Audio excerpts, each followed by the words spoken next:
They came out of that tank to save it. That was the right decision, the trained decision, the brave decision. What they did not know was that somewhere above them, a drone had been circling for over an hour. Patient, silent, watching, and the moment those hatches opened, it already knew exactly what was coming next. It had been watching since before the first shot was fired. It had been planning since before the crew even knew they were in danger. This is the story of one engagement in eastern Ukraine that military analysts are still studying today.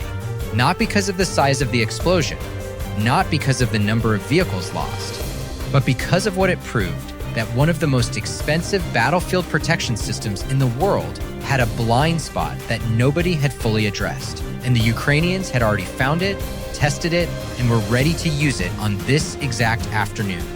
Stay with me, because by the end of this video, you will understand exactly how a small flying machine that costs less than a used car is changing the way wars are fought forever. And you will understand why the bravest decision those men made that afternoon was also the one that sealed their fate. In eastern Ukraine, the fields stretch flat and wide in every direction. There are no mountains to hide behind, no deep valleys to disappear into, no natural shelter of any kind, ground but mean nothing from above, and a sky that belongs to whoever controls it. In summer, the fields are golden with wheat and sunflower crops that reach shoulder height. In the colder months, the ground is bare and brown and offers nothing, no cover, no shadow, no place to disappear. Every vehicle that moves across this landscape is visible. Every column of smoke rises straight into clear air. Every heat signature glows against the cold earth like a lantern in a dark room. And for much of this conflict, that sky has belonged to Ukrainian drone operators. Young men and women sitting in bunkers and ditches and repurposed farm buildings, wearing goggles that show them exactly what their drones can see. They do not look like soldiers in the traditional sense. They do not carry rifles or wear heavy armor. They sit quietly, hands on controllers, eyes behind screens, watching a landscape that looks peaceful and calm, and finding the targets that are moving through it.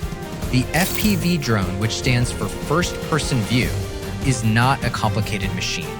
It is a small, fast aircraft, roughly the size of a large dinner plate, built around a single purpose.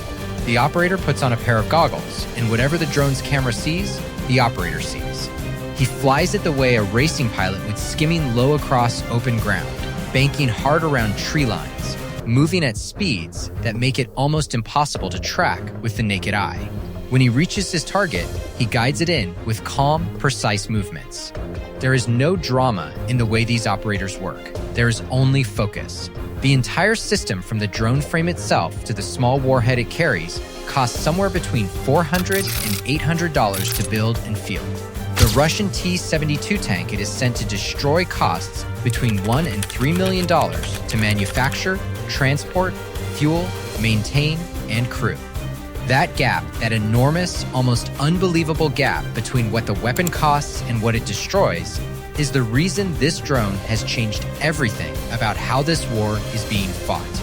One factory in Ukraine producing these drones for $800 each can threaten an armored column worth hundreds of millions of dollars. The arithmetic of that exchange has rewritten every tactical calculation on the Eastern Front. Now here's where this particular story begins on an open field, on an ordinary afternoon when the first drone found its target. A Russian T-72 tank had been moving through a corridor near a tree line when the first strike came. There was no warning. There is never warning with these drones, no sound of incoming artillery, no whistle in the air, no moment to brace 1 second the tank was moving. The next, a shaped charge detonated against the engine compartment and the vehicle shuddered to a stop. The engine was dead. The tracks were intact. The main gun was functional. The crew was alive and unhurt inside the hull. And from the outside, to anyone who knew armored vehicles, the situation looked manageable. The tank was sitting on exposed ground with smoke beginning to rise gently from the damaged engine bay, not fire smoke. There is a significant difference in what that means. A tank on fire is a lost vehicle.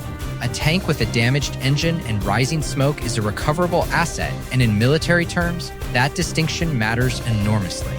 The armor was intact. The weapons system was intact. The electronics were intact.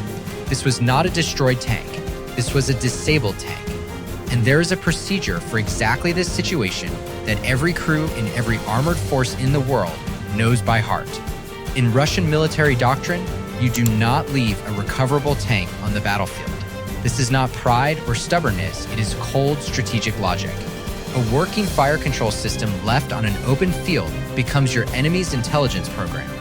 An intact communications package recovered by the opposing force gives them frequencies, codes, and operational data that can cost lives for months afterward. A functioning optics suite hands them technology they may not have developed themselves. Beyond the intelligence value, there is something that does not appear in any manual, but every commander understands. When soldiers see their disabled vehicles abandoned on open ground, something happens to the spirit of a unit that no amount of replacement equipment can fully repair. You do not leave recoverable armor. You go back for it. So the procedure began. A recovery vehicle was dispatched from the rear support line. The crew was experienced. They had executed this procedure before, in training and in the field. They moved toward the disabled tank along the tree line, following the route that offered the most concealment from ground-level observation. They activated their electronic warfare support jamming equipment designed to suppress the radio frequencies that FPV drones depend on for guidance. Every instrument reading was correct. Every system was online. Every protection they had available was running at full capacity. From the ground, the approach looked exactly right. The tree line offered visual concealment. The jamming covered the radio spectrum. The cage armor welded to the vehicle's sides protected against shaped charge warheads approaching from conventional angles. These men were not careless. They were not making mistakes. They were executing their training with precision and professionalism, doing everything their doctrine told them to do. What none of them could see, what none of them had any way of knowing, was what the view looked like from 500 meters above their heads. A Ukrainian reconnaissance drone had been maintaining overwatch of that corridor since before the first tank was ever struck. It had been watching for over an hour. Patient, silent, it had logged the disabled tank the moment it stopped moving. It had studied every possible approach route the tree line, the open scrubland to the east, the narrow track running south. And it had noted something important. From above, the tree line was not concealment at all. The branches and leaves reduced visual identification, but a cold day and a hot engine create a thermal signature that no amount of foliage can hide. The recovery vehicle glowed against the cold ground like a lit window on a dark street. It was visible from the moment it entered the corridor. The drone team was not surprised when the recovery vehicle appeared. They had been waiting for it. Because here is the truth about this entire engagement that changes the meaning of everything that happened. The first drone strike was not simply an attack on one tank. It was the opening move in a deliberate two-part sequence. Strike the asset, create the recovery imperative, wait for the response, strike the response. The disabled tank sitting on that open field was not just a destroyed vehicle. It was bait. It was an anchor point affixed. Confirmed reference on open ground that the opposing force could not strategically afford to abandon. And the drone team had been holding that anchor for over an hour, waiting for the moment when the recovery crew would arrive and the second part of the sequence could begin. The drone had been waiting the whole time. And now, here is the moment this video has been building toward. Because what happened next exposed something that Russia had spent millions of dollars trying to prevent and could not. The recovery vehicle reached the disabled tank and stopped. This was the required procedure. You cannot deploy a tow cable from a moving vehicle. The crew needed to be stationary for approximately 30 to 60 seconds to position the tow mechanism correctly. 30 to 60 seconds, stationary, on open ground, beside a fixed reference point that the Overwatch drone had been tracking for over an hour. The jamming was running. Every radio signal in the area was being suppressed, and the drone that launched at that moment did not use a radio signal. Here is the simple explanation, and I want you to understand this clearly because this is the part that changes everything. A normal FPV drone is guided like a remote control car. The operator presses a control, a radio signal travels through the air, the drone responds. Russian jamming equipment works by flooding that radio frequency. With interference, the signal gets lost in the noise, and the drone loses control. This system works. Russia had deployed it extensively, and it had reduced the effectiveness of standard FPV drone attacks meaningfully in several sectors. But a fiber optic drone works completely differently. Instead of sending control signals through the air, it carries a tiny spool of glass thread thinner than a human hair that pays out silently behind the aircraft as it flies. The operator's controls travel through that glass thread. The drone's camera feed travels back through that same thread.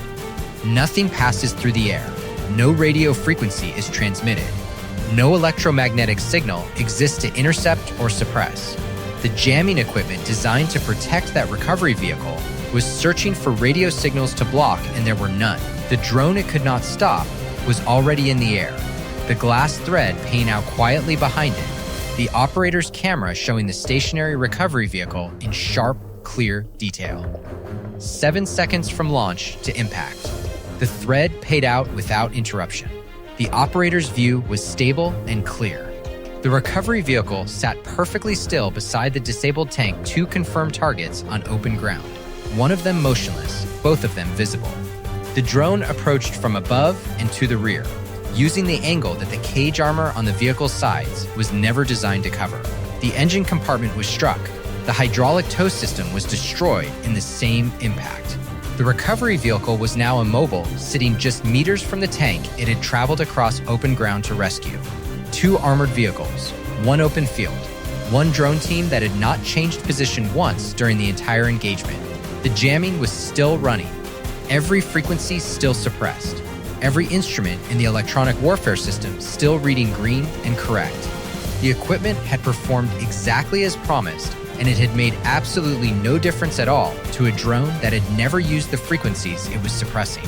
What happened in that field is now studied in military training programs across multiple countries, not because the loss of 2 vehicles changed the strategic balance of the conflict, but because of what the sequence demonstrated about the relationship between a protection system and the threat it is designed to stop.